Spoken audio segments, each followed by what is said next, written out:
চুলোয় প্যানটা লো হিটে আমি আগে গরম করে নিয়েছি, এরপর একটু অয়েল স্প্রে করতেছি। এটা যদি হাতের কাছে না থাকে যে কোনো অয়েল ইউজ করা যাবে। এরপর দিয়ে দিলাম খোসা সহ গার্লিক। খোসা সহ দেওয়ার কারণ গার্লিক যেহেতু খুব তাড়াতাড়ি কুক হয়ে যায়, যার কারণে খোসা থাকলে এটা পুড়ে যাবে না। এরপর দিয়ে দিলাম আমি টমেটোগুলোকে ধুয়ে নিয়েছি।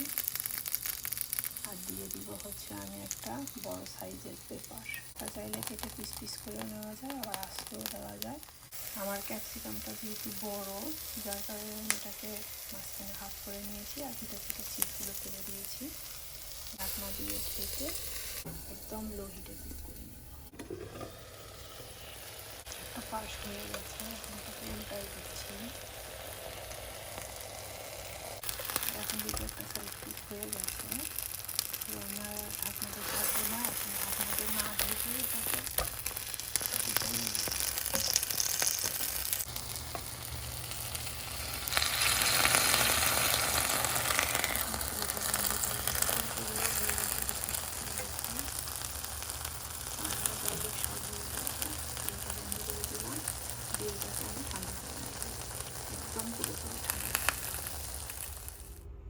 এখানে আমি 1.5 কাপ চানা নিয়েছি, এটাকে আমি সারা রাত ভিজে রেখেছিলাম।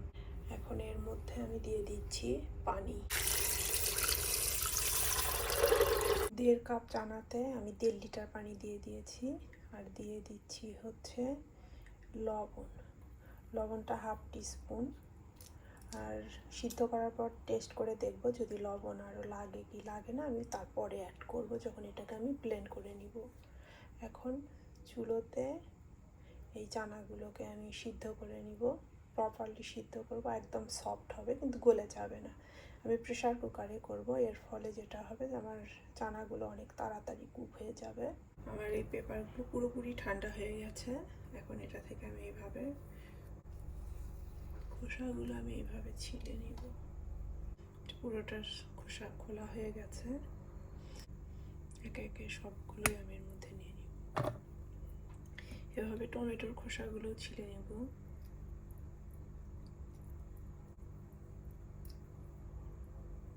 এর ভিতরে যে সিডগুলো আছে সেই সিডটা আমি নিব।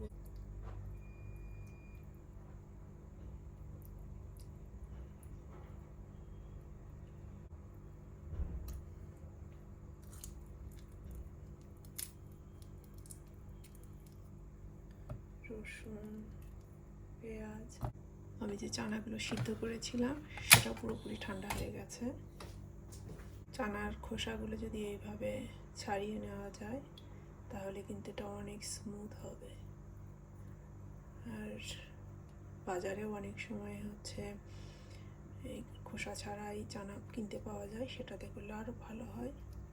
আমি যতটুকু পারি এইভাবে খোসাগুলো আলাদা করে নিব। আমি যতটুকু পেরেছি খোসাগুলো সবগুলোর করিনি, যতটুকু পেরেছি আর কি খোসাগুলো আলাদা করে নিয়েছি। এখান থেকে এখন সরাসরি আমি এটাতে দিয়ে দিচ্ছি। যদি চপার না থাকে তাহলে কিন্তু অন্যভাবেও এটাকে ব্লেন্ড করে নেওয়া যাবে, শিলপাটা হোক, হামানদিস্তা হোক। যেহেতু এটা ড্রাই হয়ে গেছে, সো আমি যেটা করব, চানা সিদ্ধ করার যে পানিটা ছিল সেটাকে কিন্তু আমি ফেলে দিইনি, ওখান থেকেই আমি অল্প করে করে পানি অ্যাড করব। আর ঠিক যেরকম ঘন বা পাতলা করতে চাই ঠিক সেভাবে আমি অ্যাড করে নেব, এর কোনো মাপ নাই।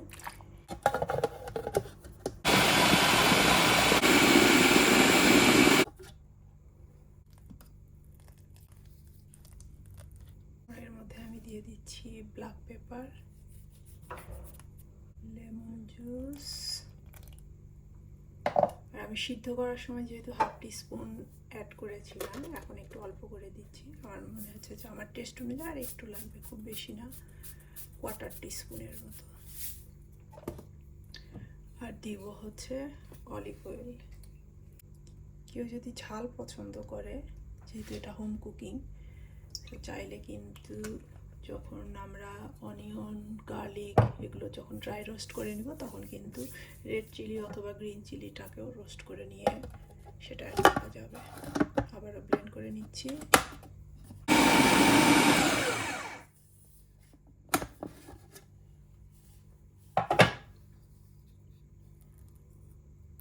সব কিছুই পারফেক্ট। হোমাসে যেহেতু তাহিনি অ্যাড করা হয়, আজকে আমার কাছে তাহিনি নেই, আমি এই জন্য তাহিনি ছাড়াই বানিয়ে নিয়েছি।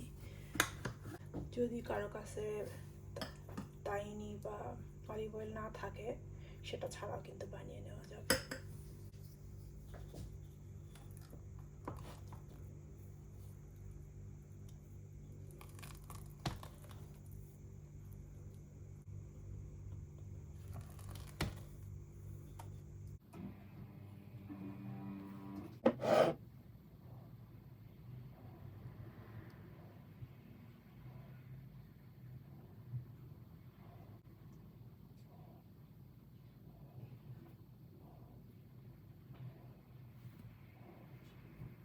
এখানে এই অলিভ অয়েলটা ইউজ করছি।